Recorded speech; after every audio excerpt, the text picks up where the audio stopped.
ಈ ಆಕಳ ನಂದಿ ಸರದಾಡ್ತು ಅಂತ ಅಂದ್ರ ದೇವಿ ಪಾರ್ವತಿಯ ವಾಹನ ಸಿಂಹ ಆಕಳನ್ ತಿನ್ಬೇಕಂತ ಗುದ್ದಾಡಕತ್ತೈತಿ.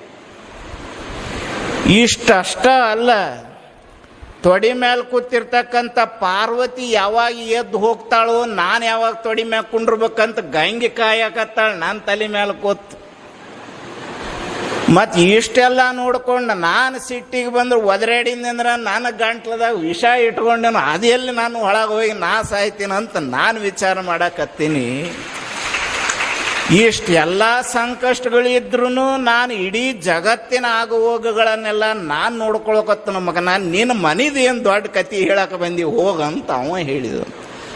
ಅಂದ್ರೆ ನಮ್ಮ ಮನೆ ಸಮಸ್ಯೆನೇ ಭಾಳ ದೊಡ್ಡದಂತ ನಾವು ತಿಳ್ಕೊಂಡಿವಿ ಅಷ್ಟ. ನಮ್ಮ ಮನೆ ಸಮಸ್ಯೆಗಳು ಏನು ದೊಡ್ಡವಲ್ಲ, ನಮ್ಮ ಮನೆಗಳಿಗಿಂತ ಹೆಚ್ಚು ಸಮಸ್ಯೆಗಳು ಇರ್ತಾವ.